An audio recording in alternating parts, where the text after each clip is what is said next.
Hey guys, Dr. Tobisch here again with Whitefish Chiropractic. In the third video over our common golf-related injuries, I'm going to be talking about golfer's elbow. Golfer's elbow is another repetitive stress injury involving excessive tension in these wrist flexing muscles in the front of the forearm, and eventually the excessive tension in these muscles turns into too much stress and strain on a shared tendon here in the inner elbow. So in a more acute situation, people will start to notice their symptoms with activities that involve wrist extension and elbow extension, basically things putting tension on our irritated structures. And if you've been dealing with it for a while and your symptoms have been starting to progress, you may also start to notice that sharp specific pain 1 or 2 finger widths just below that bony spot in your inner elbow with activities that involve things like gripping. So next up, I'm going to go over some simple tests that you can do at home to see if your medial elbow pain may be golfer's elbow, and if so, I'm going to show you some easy exercises that you can do to start getting some relief and getting back on track. Alright guys, in our first test for golfer's elbow, we're just going to be putting tension on these structures like the wrist flexors and that shared flexor tendon just below this little bony spot in your elbow.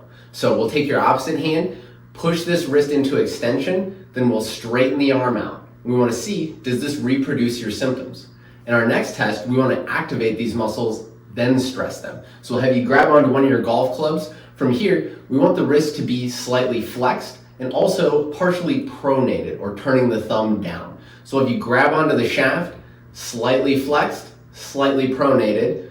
From here, we'll straighten the arm, and with your opposite hand, we're going to push the club head up. With this wrist, we're going to prevent that motion. So grab on tight, push, prevent that motion. And again, we want to see, does that reproduce your symptoms of sharp specific pain just below this little bony spot in the inner elbow?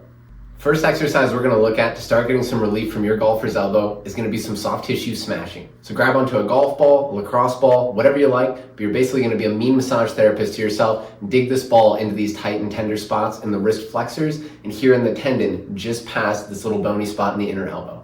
So take the ball, smash it into these tight and tender spots, work it over them. You can tack the ball down, then take the wrist through cycles of extension and flexion. I do this for 1 to 2 minutes, 1 time per day. The next exercise we're going to look at is going to be a joint mobilization for the elbow. So we'll have you take your hand, set it on a flat surface. Then from here, you're just going to extend the elbow. With your other hand, you'll add a little bit of pressure.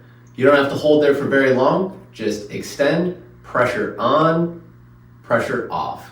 If putting the hand flat causes too much stress and irritation in the inner arm, you can use a fist instead, but I'd shoot for a set of 10 to 12 at least 3 times per day. Alright guys, last exercise we're going to look at today for golfer's elbow is going to be a way to eccentrically load the tissues in the front of the forearm and the inner elbow.